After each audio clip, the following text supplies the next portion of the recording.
Hi, everyone. Thanks for joining us today for this webinar on understanding the digital privacy landscape. And it is an Ask Us Anything. So please, as we're going through this, post your questions. We'd love to hear from you. So I want to go over just a few quick housekeeping pieces. All attendees are muted. And if you have questions, please add them to the Q&A panel.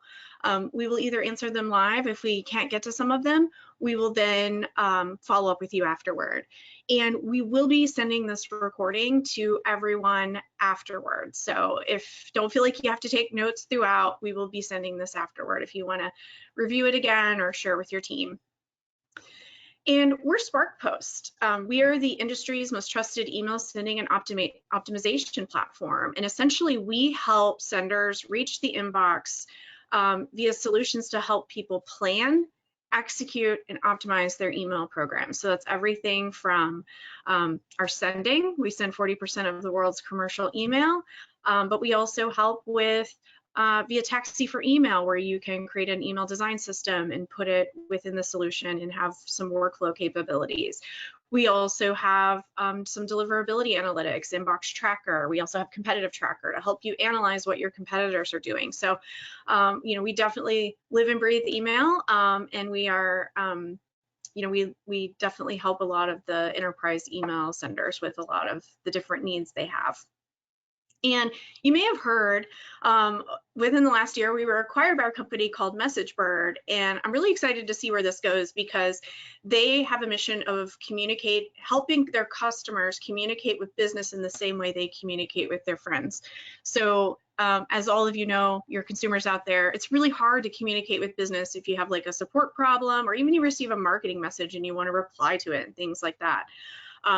They are essentially aiming to resolve a lot of that and make it easy for businesses to communicate easily with their customers so that the customer can get what they need and get their problems in even not problems, but maybe they want to make a purchase, helping them do that very easily and efficiently. So we're really excited to be a part of that family. I want to take this opportunity to introduce my lovely colleagues that are joining me on this panel today. We have George Schlossnagel. George, would you like to say hello? Hi, I'm George. As the slide says, I'm the founder of SparkPost. Now I'm a distinguished engineer in the evangelism team at MessageBird. So I get to talk to customers and prospects in the market and internal folks about all things email. And hi, I'm Chris, and I also recently was on George's evangelism team, but have moved into leading our deliverability across the organization and ensuring customer success of getting emails to the inbox, preventing spam. That whole area and world is what I live and breathe. Hi, I'm Elliot. So I'm an email evangelist. So I work with George on the evangelism team at MessageBird. So I'm formerly the CEO at Taxi for Email and also have a background in design and creative and coding for email that goes back 10, 15 years, something like that. Longer than I want to admit. Yeah, I think we've all been in email for 15 plus years now. And I'm April Mullen, the Senior Director of Brand and Content Marketing, and I have been in the email space for over 15 years. And I also co-founded the industry group Women of Email. So super excited to be here with all of you. And before we start diving into questions, I thought I'd just kick us off on some of the big changes happening on the privacy front, and just to quickly kind of like level set kind of what we are seeing in the landscape. And so the first one is, we're seeing advertising on apps being challenging because Apple has made it where consumers can, when they start using an app, Apple will ask them, do you want this app to be able to track you, yes or no? And a lot of people say no. And so you can see the headline on the right, Apple just issued a stunning $12 billion blow to Facebook. Facebook is really upset about this. A lot of companies are upset about what Apple's doing because They're not able to actually see what consumers are browsing and interacting with in their own apps, because Apple deploying this via the App Store has made it where users can block the permission of these brands to be able to track them. And then just in February, Google actually announced they plan to do the same thing. So Google Play is going to be launching this as well. So, this is on the app front, the blocking of tracking happening there. A lot of you have probably heard about third-party cookies are deprecating.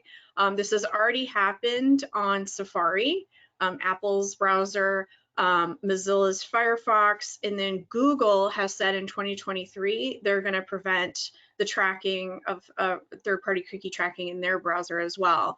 And to orient you all with what that means, so you can see an ad here. I am a huge fan of purchasing clothing from ThredUp because it's environmentally friendly to buy secondhand.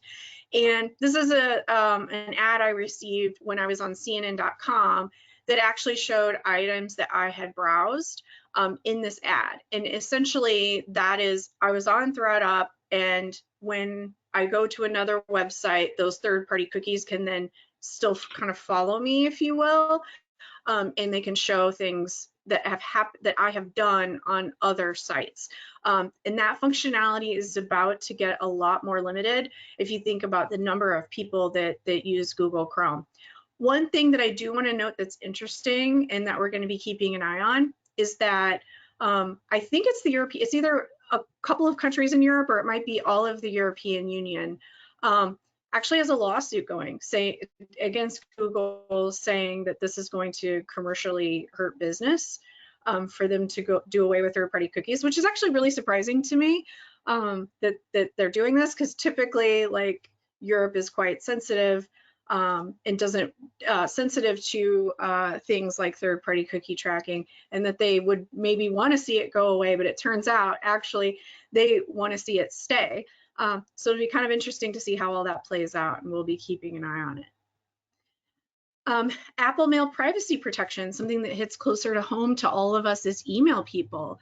Apple launched this in September, and they announced it that they were going to do it in June of 2021. So they didn't really give us much time to prepare for it. Thank you, Apple. And essentially what they did was, when you download iOS 15 on any Apple device, it would pose the question that you see here on the left. And of course, what are users going to pick? It's protect mail activity versus don't protect mail activity. Like, they position the statements in such a way that we are seeing that around 98, 99% of people actually are opting to protect their mail activity. And so what this means is, and this is the a chart from February, what we're seeing is, the nearly 50 to 60, depending on the day, 50 to 60% of opens that flow through Apple devices, that tipping point hit us in around early February, where almost all of them were happening on iOS 15. So, and today it's basically all iOS 15. There's very little traffic coming from earlier devices.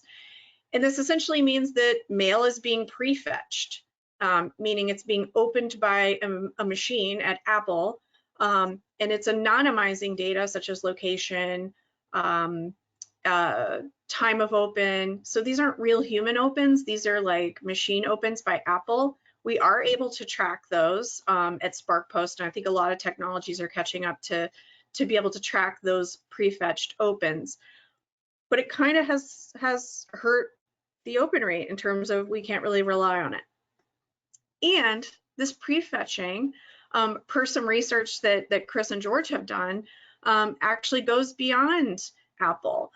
We've seen some prefetching happen in Gmail, Yahoo, Proofpoint.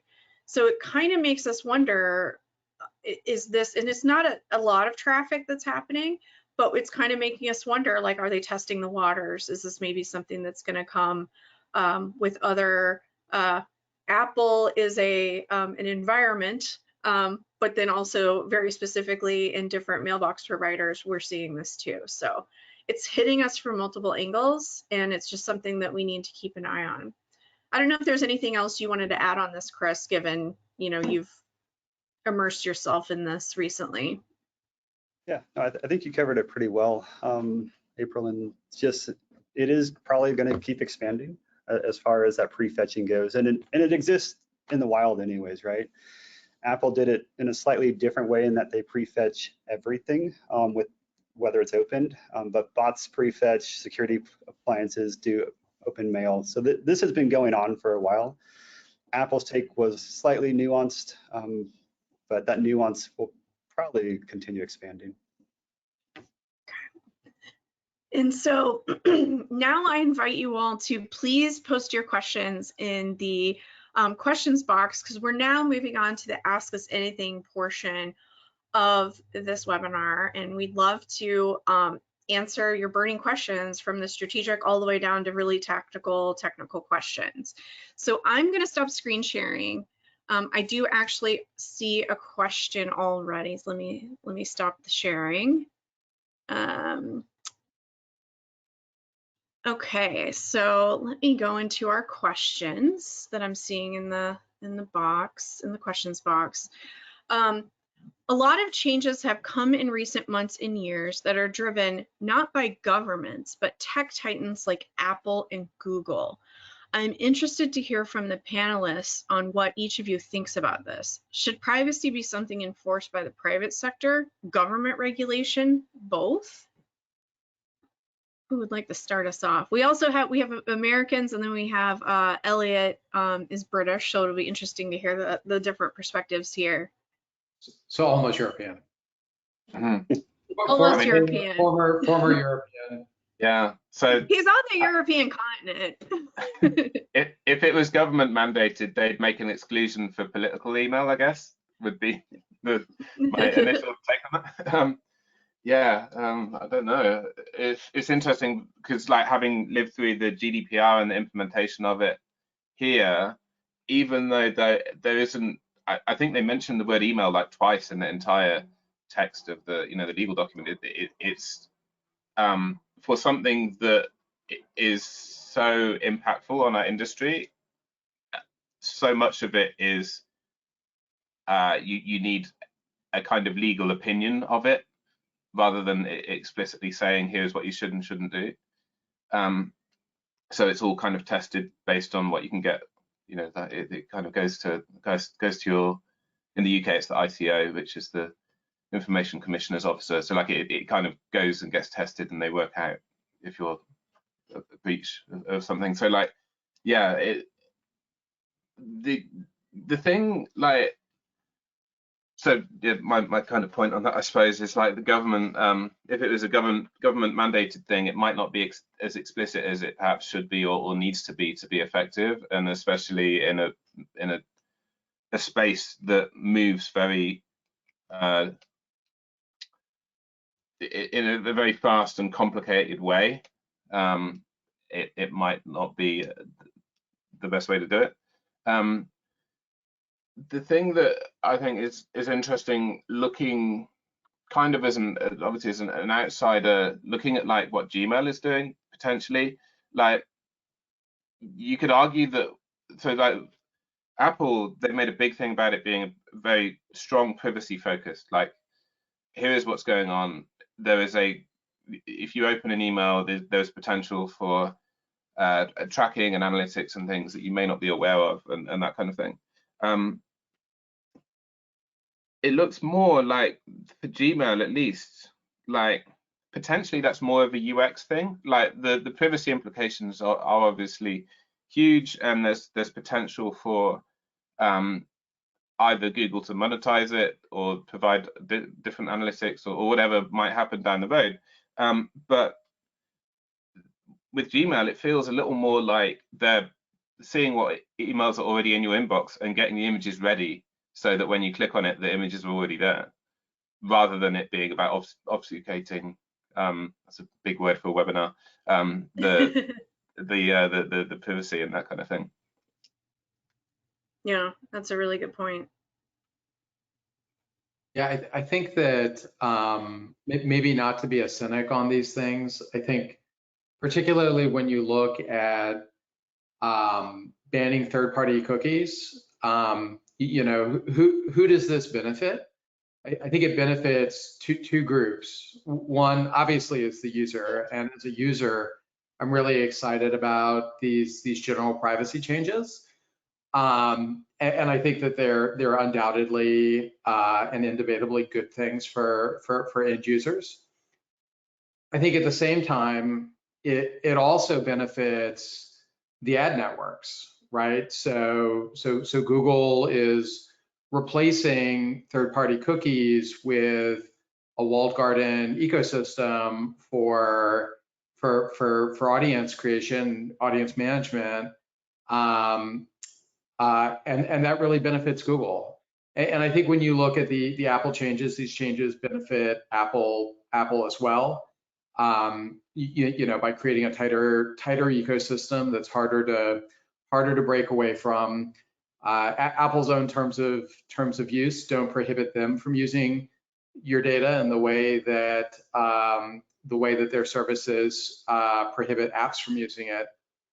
And so I think that's some of the difference that you see and probably always see between something that's government regulated versus regulated by industry itself, which is that I think you can still move in a positive direction. To Elliot's point, I think you can move much faster and be much more nimble and aggressive than you can via government regulation. But it also inherently creates winners and losers, and the winners are the ones that create the rules because they create them to minimize impact on themselves, maximize impact on others.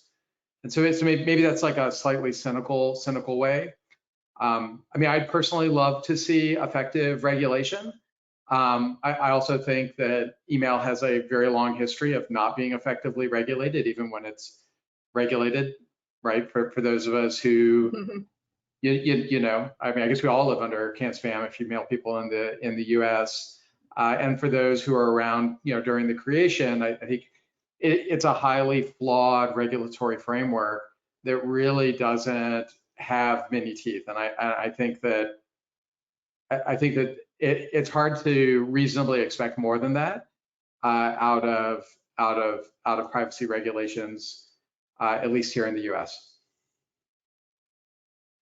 I agree with everything you both said. The thing I would maybe nuance it a little bit. The question was posed as like government or corporations, or both.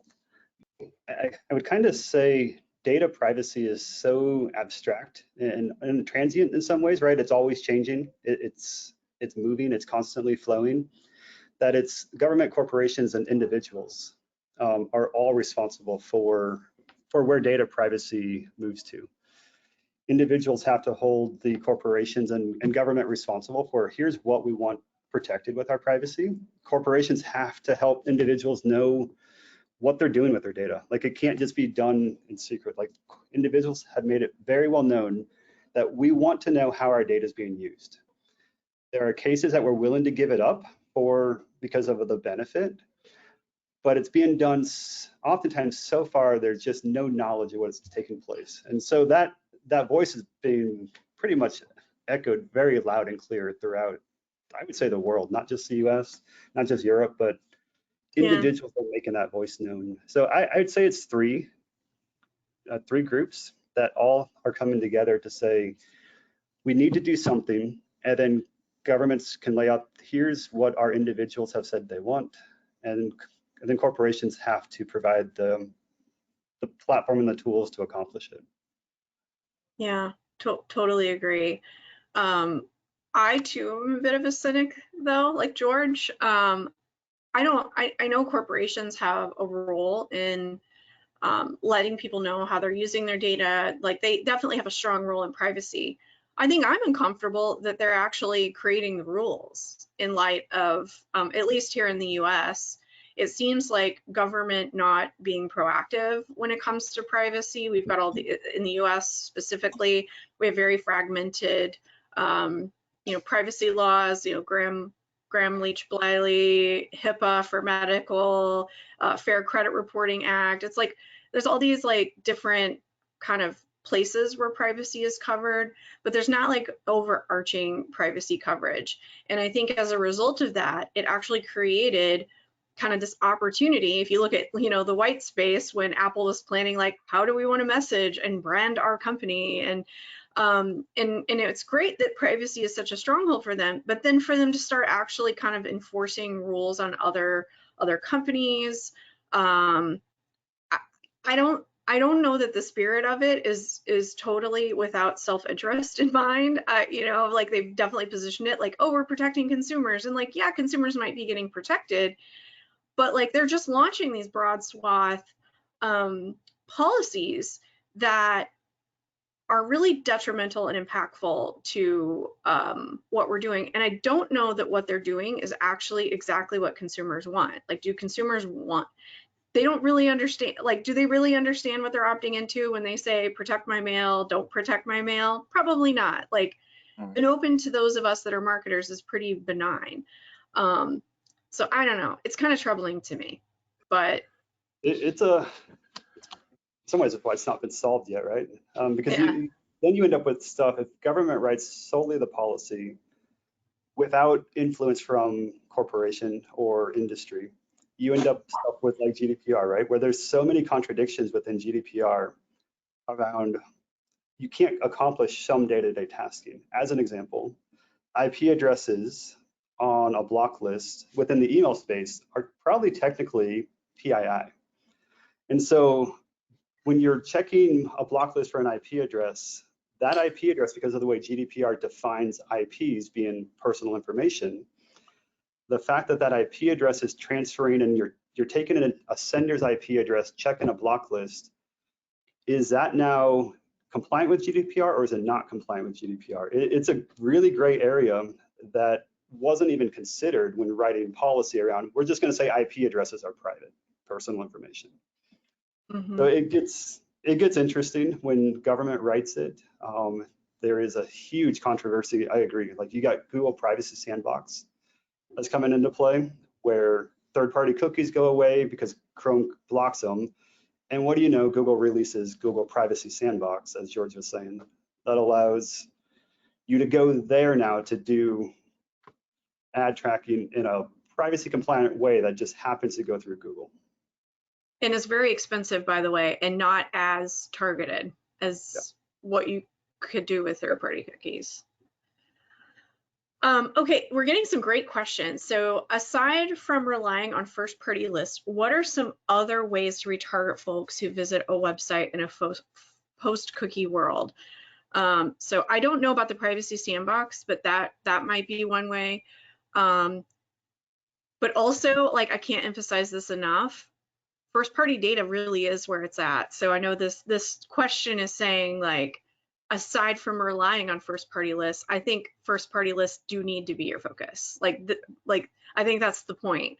And so I actually talked about this ad nauseum at a conference earlier this week, where I talked about, like, the problem we've had in marketing for a long time is that companies have over-relied on acquisition and not have over-invested in acquisition, but have not given nearly enough on the retention side.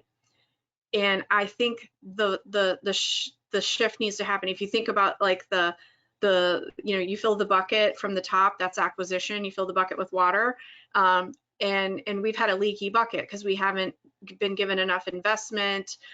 We haven't had, the right CDP kind of strategy put in place. Retention strategies, because we haven't been getting enough budget for a long time.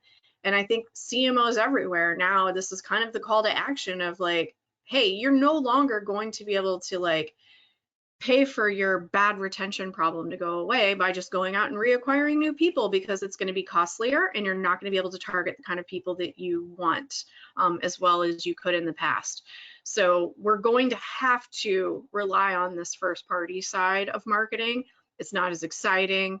It's not I think it's exciting, but, like, it's hard. It's really hard. It's a long game. You can't just, like, set up some rules and start targeting some ads and see the people roll in. It's harder. It takes longer.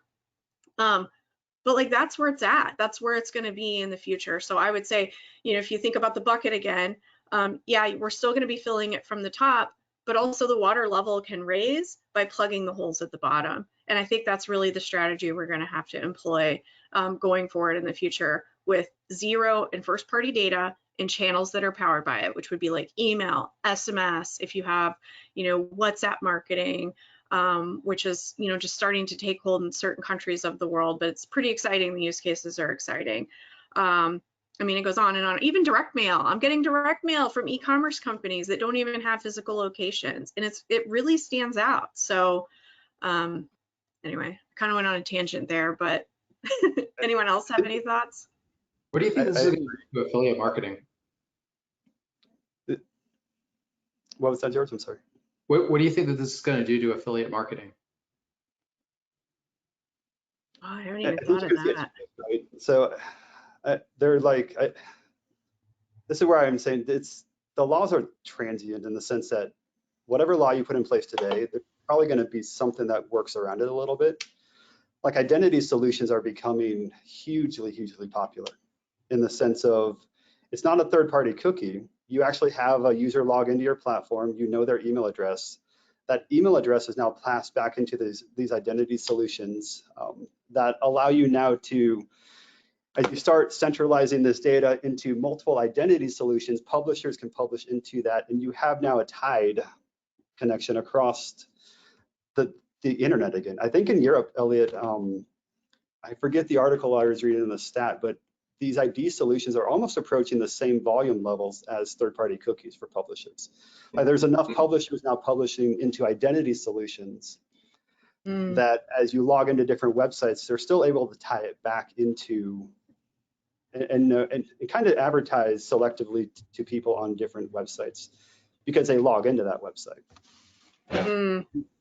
And so it's this combination of first-party data that's now being transferred into centralized repositories that then tie this all back together. So you've got Apple doing it, Google's doing it, ID platforms all over the board across the world do it. Some other, have you seen similar stuff here? It's not as popular, but I know Europe has adopted it very heavily with GDPR because they went looking for solutions earlier. Yeah, it's not like super commonplace, but it's definitely like out there and it's growing. There isn't like there's still like there's always been this thing with like things like Facebook, right? Where like Facebook can track you around the internet, and there's this idea of shadow profiles where like even if you've never signed up for a Facebook account, they know you exist and they have a profile on you because your friends have synced their contacts and they've been able to put you in the network and whatever, and they can see your activity. Like, so there's always been this thing of like basically any page that's got like a like button on it or a bit of JavaScript that reports back to Facebook or whatever, like you're in their mix, and as a result they can feed that back to ad networks and things. So like there's always been that kind of stuff, and what I think is interesting there is like obviously that is made easier with cookies, but it's possible without cookies, and that is all over the internet, right? So it's not just like Google is like, well, if you're using Chrome, we can suck up all that information via Chrome instead or whatever. Like it's still, yeah, there's still other ways to do it, and it's not like you have to be using, like it's not solely tied to the technology providers like Google or Apple or whatever. Yeah, but also it's very murky, right? Like we don't know what's going on in there, but like miraculously, if you're using advertising on Facebook platform, they've got a very good picture of getting information in front of people somehow. So it does work. I think and you're seeing services pop up that like even Apple, so your iPhone gives you a unique identifier that's not tied to you anymore in that way, right? But there are services now that are popping up that tie that data point together. So it is going to come down to first party data for sure. But when you log into a website, that's now first party data. And so you have a mapping point now between that login identifier with this unique identifier on the mobile phone that is now can be tied together, that if it's published to these centralized repositories, you're kind of back to a third-party cookie paradigm with first-party data. So it's this constantly shifting and moving landscape. Other things that I've seen done are things like contextual advertising. It's not as popular because it requires pretty specific websites, but if someone's browsing a site very specifically looking for cookie recipes, you can potentially contextualize the fact that they're looking at this sort of content and we're going to target them with ads similar to the website they're currently on. Yeah. Are some alternatives outside of first-party data as well. Yeah. But all very expensive. Yes, all very expensive. And your bid rates go down without third-party cookies, what you're willing to pay. So it's a cycle that is hard to break. Yeah. So we got another really good question. And I feel like, well, we've done multiple webinars just on this topic alone. So I know we all have a lot to say about it. What strategies should we action to counter mail privacy protection by Apple? I don't think that I don't think you should counter it. I think accept it. I think you should accept it. You know, I think that there are, I think probably the thing that's most likely to work if you're really interested in pursuing that are statistical techniques for trying to evaluate the likelihood that an open was triggered while a user was actively using the device. I think outside of that, they're designed purposefully to be indistinguishable. And in fact, I think probably the right way to look at it is, you know, there are no real opens on the phone. The phone itself is proactively caching images to deliver to the user. Sometimes it does that while the user is using the phone, which is like a real open, and sometimes it does that when the user isn't using the phone, which is, you know, like a true prefetch, but really it's like the same activity. I think Apple's invested a lot in this. They'll continue to invest a lot in it, and I think trying to subvert it is a kind of a fool's errand, and frankly counter to the wishes of your users, as stated through Apple, right? Like they opted into this service to prevent you purposefully from being able to determine when they open mails, and so it's probably borderline unethical or immoral to purposely disavow the stated desires of your users. So don't do it. Yeah. Yeah, 100%.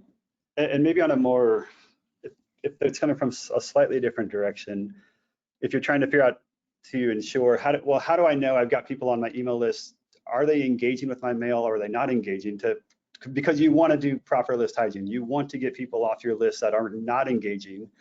That task becomes harder with Apple MPP because it looks like they now care about your email when in fact they may not care about it. And so things you can do in that direction is you have to start looking at other data points. So you have to look at your conversions. You've got to tie it back to that email send. You've got to look at your clicks, tie it back. Create different time windows. So if you see opens but have no clicks in 90 days, and it's on Apple MPP, treat that user as having never read your email. Like that, those sort of engagement rules are you have to create them based upon your send patterns. But looking at opens, especially opens that never click, that is an indicator of a non-opener for your email. Yeah. I would also add that like, outside of like the technical issues with whether or not opens are reliable, and they've never been 100% reliable, I also think that it's really like a delusion that we've told ourselves that, hey, someone opening my mail, even that's what actually happened, is them expressing interest in my mail.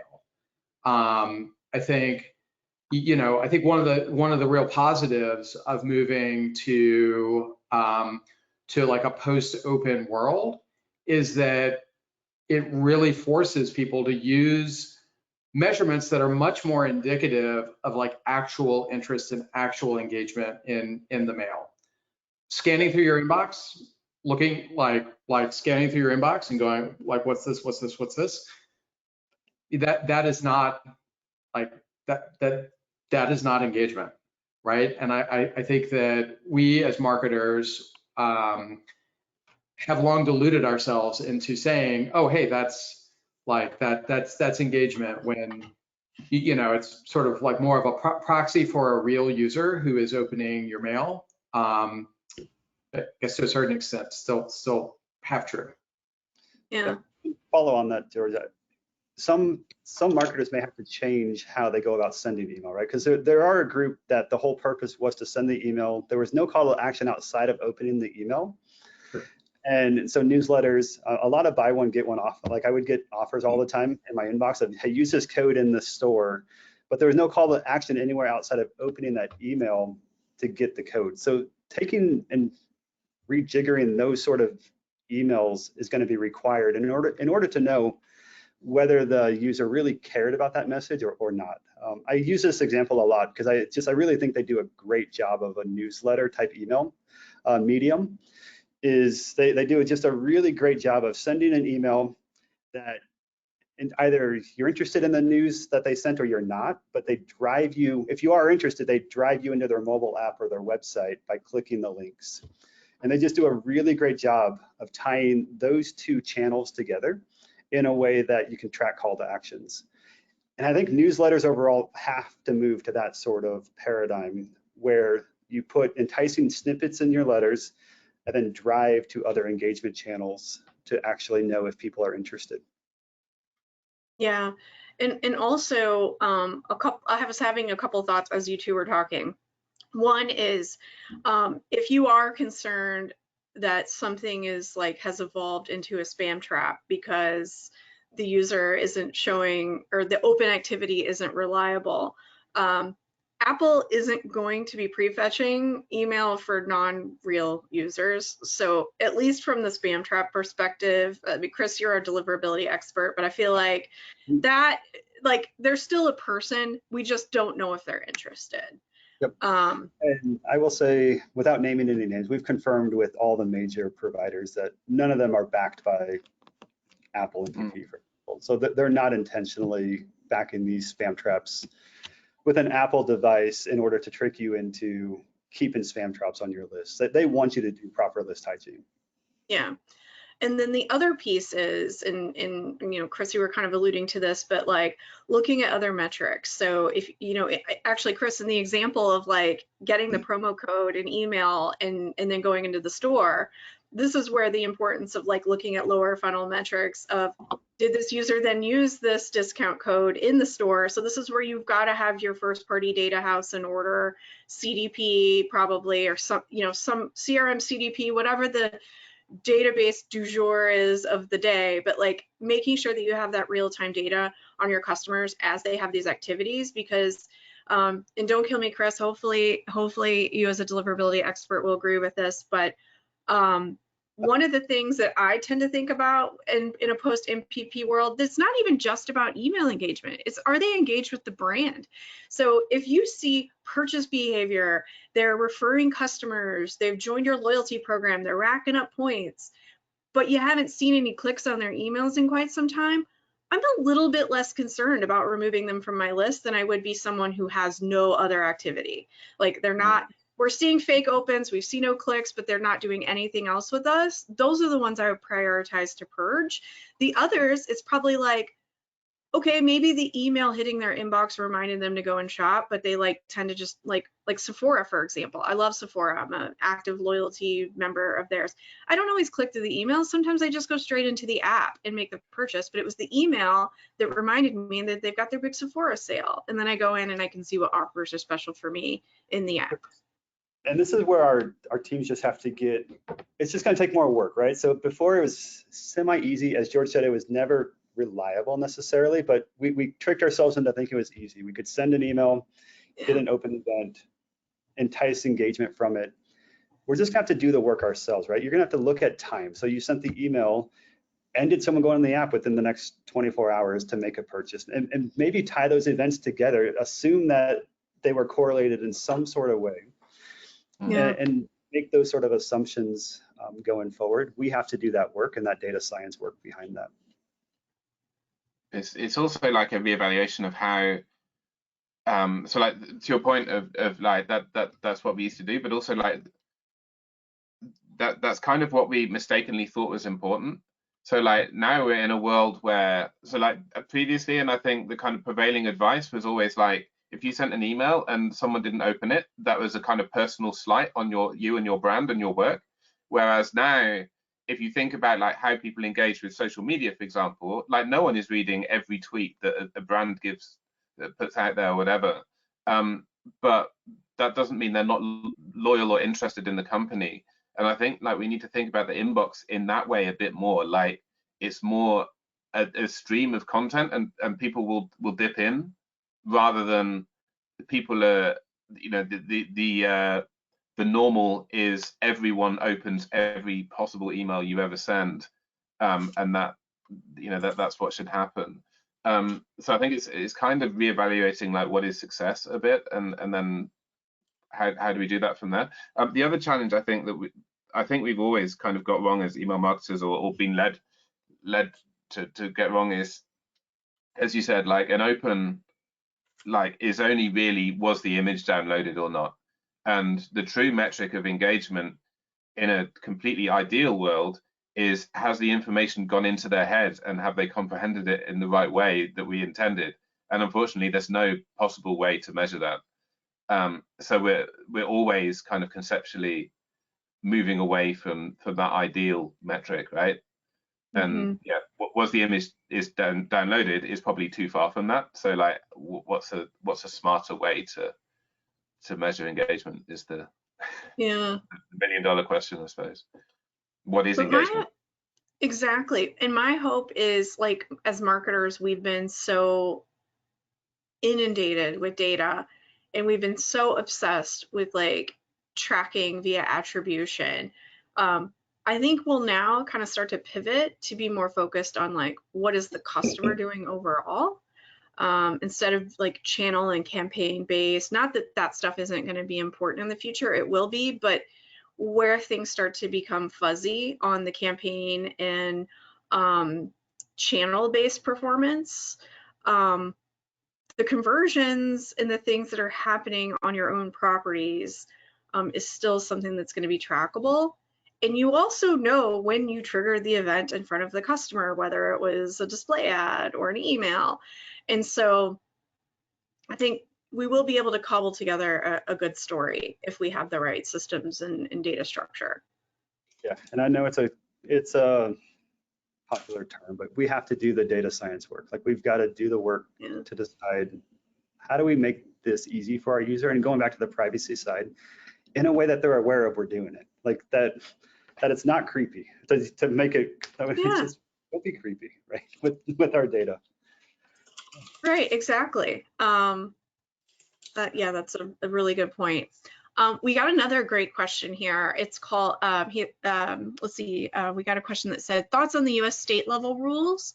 Will marketers be dealing with different regulations on the state level? How will this play out? I love this question. I don't have a perfect answer. I think we're dealing with kind of what the spirit of what GDPR was solving for was all these different countries kind of going rogue and doing their own thing with regulations, and it was really hard for companies to follow the rules in France versus the UK versus the Netherlands versus Germany. Germany's still a little bit rogue out there and has additional rules, but GDPR largely took all of that and consolidated it into a kind of a set of regulations that then would be easier for companies all over the world that target customers in the EU and UK, and could follow the same set of standard rules. I'm kind of hoping our federal government in the US does something similar. I don't have a lot of hope. I'm very cynical.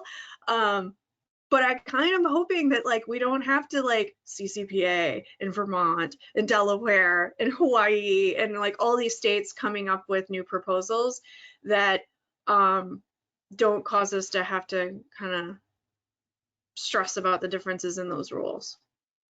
Yeah.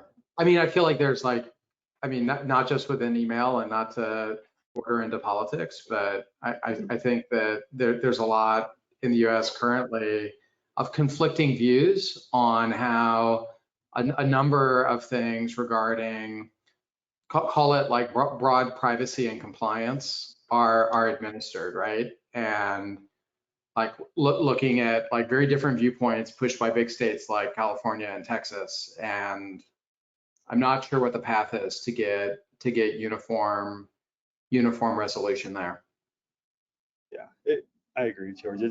I think there's what, five states have passed privacy laws at this point, and then there's like another 10 or 11 that are currently actively being pursued at this point.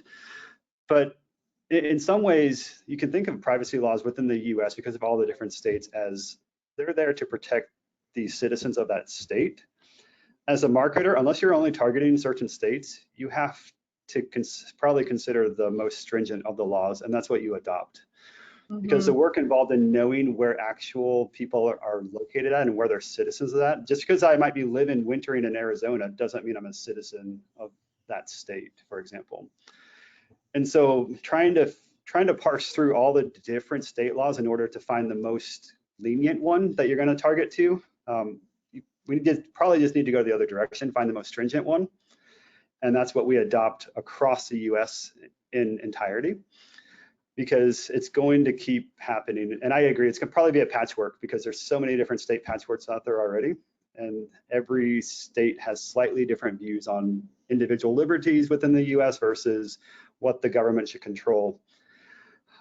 But again, unless we're going to target just those lenient states, the work involved in trying to target every state individually will just be probably have not the return on investment, as opposed to just saying, hey, we're going to adopt CCPA as our privacy law and GDPR, and that's what we're going to do across our marketing programs. Yeah. I think maybe New York, if they ever pass theirs, New York's I think is more stringent than California. So when New York comes on board, I'm probably adopting New York's law. But I can hear it now though, like executives at companies all over the US going, nope, you have to parse out what you do for the people in those states versus people in the other states, because we can get more revenue and have bigger lists if we go this. So I kind of see it as like there's going to be a pressure to like segment. Yeah, I agree with you, Chris. It should be really hard because you just don't necessarily know for guaranteed what state that recipient you're targeting is a citizen of, just because they spend the majority of their time in California, or doesn't mean they're a citizen of California. Well, and there's no requirement that laws be constructed to reflect just their citizens, right? Yeah. It can be resident or someone accessing from within that state. Exactly. I think right at the same time, the fidelity of geo services within the US are only so good. I don't know that I would trust it to be accurate enough to not get sued on. Particularly if you're using something like Apple Privacy Plus, right? Which I don't think provides any guarantee that the geolocated like geo whatever, like made vague. I'm sure there's like a term for that, but the semi-anonymized geolocation necessarily is in the state that you're even currently accessing from, let alone where you reside or where you're a citizen of. Yeah. Yep. Yeah. And going back to what George said early on, right, about individuals want this, and they're not unreasonable, right? So I, as an individual, have a right to know what data you collect about me. That's a very reasonable thing. Or I have a right to ask this company to delete the data they collected about me. Like the things in place are not unreasonable as far as what they do. Are some technically hard to maintain, manage, organize? Yes, they're technically difficult sometimes to implement, but they're not unreasonable on what the general philosophy around it is trying to achieve. Yeah. I think we have time for one more question. Specifically to Apple Mail privacy protection, do you think other operating systems will do something similar, say Google on Android devices? I didn't bring the crystal ball today, but well, they're doing it. They did announce it on app tracking in browsers. App tracking. Google's sort of kind of already doing it, but it seems to be a security reason that they do it for. They're scanning for phishing links and that sort of stuff. Will they adopt it full blown on their apps? I don't know. My gut says if they get enough people moving off of Gmail or one of the Gmail app and only using Apple's device because they see that people want it, Google might be more incentivized to add that feature at that point. I think like planning, like so one approach at the moment is kind of do what we've always done but exclude Apple devices and just say, okay, so we're working with half the database now for analytics or whatever. Like I would encourage people to seek alternative ways, like ethically alternative ways to improve their business practices around this issue, rather than like just say, fine, we'll just discount this and keep on discounting chunks of the market that that have this in effect, because ultimately it may well come at some point, and being more prepared at that point is going to be better in the long run. The other thing that I think is interesting, that's kind of adjacent, is there's a thing that Apple does that is like it blocks. I have it turned on. I don't know how many people do. It blocks access to the entire photo library to certain apps, and then there's a kind of fairly clunky UI. So like if I want to post a photo to Instagram, I've got to go and first give Instagram access to that specific photo because I don't want Facebook going through my entire photo log. So like those kind of features, I think, could be a bit of a canary in the coal mine for if Google or Android feel like this is a significant privacy issue to compete with. But also, it would be interesting to see the take up of those kind of features, because I think that is much more of a purely privacy driven initiative. There isn't really a clear commercial advantage to blocking that, to that Apple can see all your photos and no one else can. I guess potentially there is, but so it would be, I'd be interested to see how much of the general public is using features of like that, and as a result, I think that could be an indication on how deep the public understanding of privacy issues is and what their education sort of direction is. I agree. And the other thing from a technical side, the scale of what Apple's doing is just kind of mind-boggling a little bit, right? So imagine the number of iPhone devices, number of people who set up Apple MPP that plug in their phone and get it on a Wi-Fi every evening, and that device is bringing that through Apple's proxy servers worldwide. I mean, that scale is significant. I agree, Elliot. I think there will be some canaries in the coal mine. Good term there to use in the sense. If you see Yahoo adopt it, because Yahoo prefetches images already, as you're as you're opening a message within their web app, if they think you might look at the next one, for example, they might prefetch that. They for sure will do it on their app as you open. They proxy all of the images.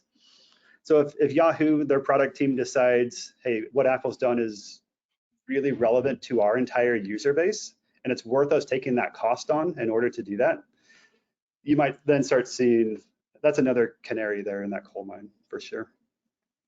Mm-hmm. Great. Well, George, Chris, Elliot, it was so wonderful having another one of our geek sessions. It's always fun when we get together and talk about topics like this. Thank you so much to our audience who joined us today. I know your workday is always very busy. Everyone is busy, so we appreciate the time you've taken out of your day to join us for this discussion and to receive your thoughtful questions. So thank you, and hope everyone has an awesome day. Take care. Cheers. Bye. Bye. Cheers. Bye.